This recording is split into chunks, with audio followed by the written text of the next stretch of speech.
with me. When you talk, please talk right into the microphone as if you want to eat it. Yeah, right. something like that.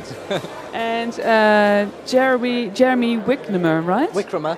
Wickremer, Pretty close. Yeah. right, almost. And you're from the University of Peace, so you're a student at the University of Peace.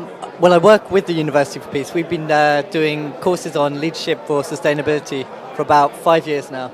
Yeah. Okay, what is that, the University of Peace? Because it was new to me. Yeah, sure. It was mandated by the UN, so United Nations, and they wanted to set up a university where they could train future leaders in the areas of things like conflict resolution, sustainability, eco-efficiency, these kind of things, which are about a peaceful and sustainable world. Okay, and you work with them, you say? Yes. What do you do with them? They have the campus in Costa Rica. I'm based in London, so I basically organise their events and courses that they do in London. Okay. Like what? What did you do? What was the last course you did? Okay, so the courses we do on a regular basis are about leadership and sustainability and corporate responsibility. So our next one is coming up in October this year. Yeah. Okay, and now you're here today because you're part of the jury, right? I don't think I'm part of the jury. If I am, it's a surprise. But I'm a part of a panel later in the afternoon. Yeah. And I've also been mentoring one of the groups that's been involved. So they've been feeding back their ideas to me, and I've been saying, giving suggestions and things like that. Okay, so for the viewers who've just tuned in, you're coaching one of the groups. Yes. Yeah. And you can find them just below, underneath the viewer. It says vote here. If you don't know what the groups are about, scroll down to the left bottom of the site. You'll find all the links and divisions from group A to E. Please have a read through them and then vote for either A, B, C, D or E, your favorite basically. And your group, which group are you? I'm trying to see here.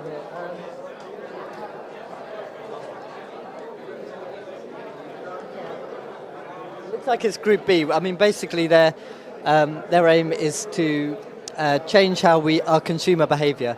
So rather than buying products and then upgrading every 6 months like an iPhone, be like me, keep your mobile phone for 4 years, and make things, reuse things, recycle things. So it's about changing consumer perceptions and consumer behaviour. Yeah. And you also have a particular view about the role of the media, right? Yes, which is my passion. I set up an organisation called Ideal Media, as in idealistic media, about 10 years ago. And the idea was to create the stories, the positive stories about where we go next.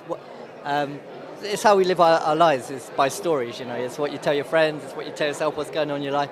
So what is our sustainability story as we move out of a story of consumption and materialistic ideals, yeah. And what is that then? It's many different things. And also, I don't have the answer. The answer is, there's lots of great people here talking that have the idea. But basically, the media play a role in that. The media play a massive role because of that's, especially nowadays, that's young people. They're surrounded by the media, and it influences your thoughts, your ideas, and your desires and passions. What you want to do in life. And if you just have one story, which is, the buy story, or the drama story. That's how you think your life is going to be. Yeah. So the media are wrong nowadays?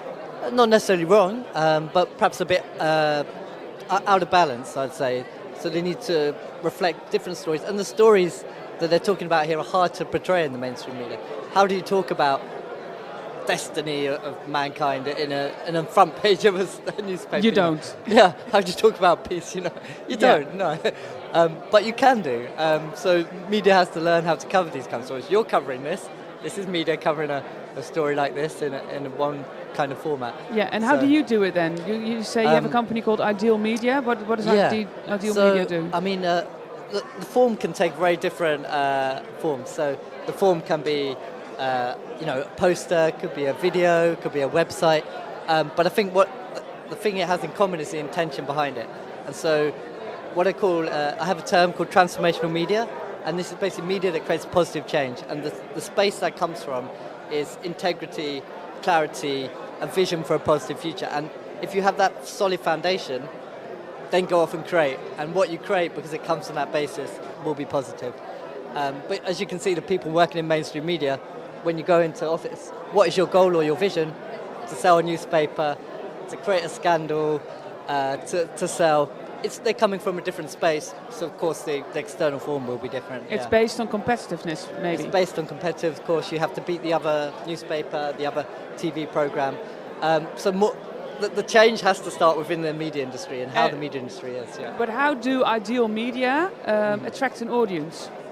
Well, we work mainly with organisations, and that is a challenge. How do you engage? And you have to create interesting stories, and you have to create stories that are relevant to people's lives, and they're engaging. I mean, like you would attract any audience. People want to have like something interesting, fun, and relevant to their lives. Yeah. Yeah, but then again, we get back to the fundamental physics, basically, of media. Yes. Bad and good news is no news. So people tend to lose interest when it's all good story. Yeah, and this is a challenge, and the media is way behind in this challenge compared to other industries in the sustainability challenge, because they don't really, on the big scale, they don't have to cover this story, and there will have to be a big change in the understanding of how do you cover these stories. And we have an event coming up this September, which is around transformational media, and we're inviting members of the mainstream press to come. For the first day, it's like a workshop about, okay, how do you bring those values into your workplace, which is not promoting those values, and how do you create these stories which are about positive change, and they're not about drama necessarily. How can you tell a story which is not about drama and events and action? But you can actually. Yeah. But it's a technique that you need to learn. Okay, tell me what the technique is. Okay, again, I don't have all the answers, but it's okay. If you work in a newspaper, you have to sell a story.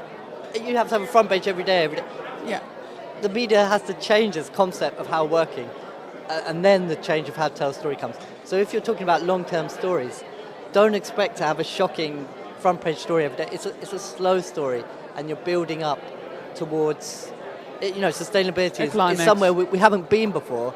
So you're using your imagination, you're using your creativity.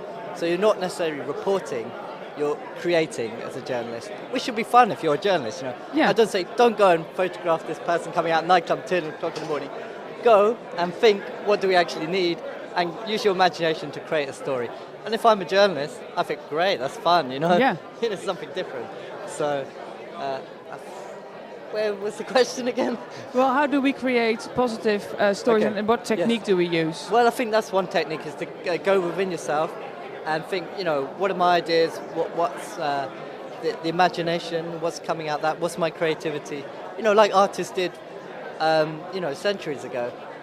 It wasn't necessarily they were going and reporting, which is the kind of style of media we have now. You're reporting on drama, but it's the creating from their, being in touch with the creative side, which is a different part of your brain or your personality. It is, but I don't think it's anywhere near journalism, because journalism is there to serve democracy, right? Yes. And that's why it's always, Yeah. Okay. So there is the reporting side as well.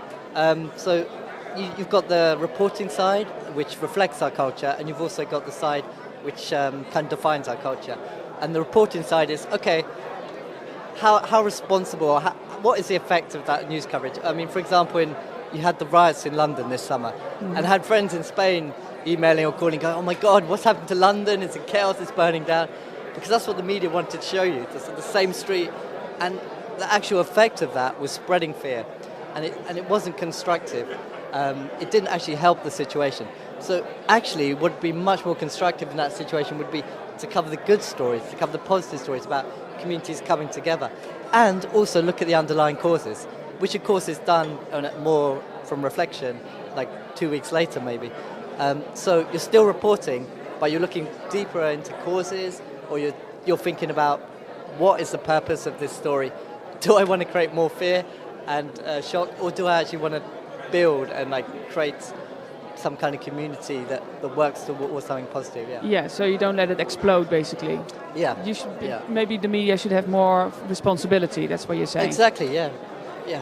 Okay. The media knows it has responsibility, but it's kind of reckless with it, yeah. Okay, let's see what the chat is saying. there's an idea on the tree. Sometimes the people on the chat are, dealing with slightly other things than what we're talking about, because the people are talking to each other as well. You don't. I hope this is not about you. He doesn't look like the new hippie who's going to change the world. Well, do you take that personally? Well, you don't. No, he doesn't, guys. I wear a jacket. But there's actually no hippie here. So yeah, everyone's in jackets here. There you go. But we're inside a bank. Maybe that explains it. Yeah, it's not important. Okay, I'd say let's play some music. Oh, you still want to? Yeah. Meanwhile, I can look for your favorite song. Do you have any favorite song now? We can't hear you if you don't talk in the mic. You know Leo Melchitz, Dutch DJ, New Identity? No. Oh, okay. So I don't know what music do you have? Name Spotify. something. Spotify. Do you know Spotify? Yeah, okay. So I think it's lunchtime. We should have some like chilled out music. Whatever you want. Some Bob Marley, I think is Bob Marley? Yes. Okay, I'm gonna check it Help out. the digestion. Give me a few seconds.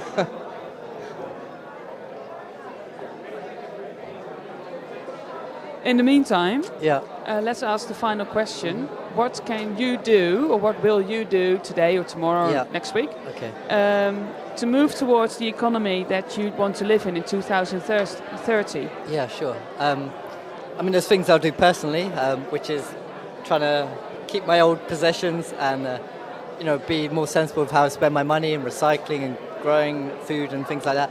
And there's the stuff I do through my work. And I think my focus is the media. That's my passion and what I'm interested in.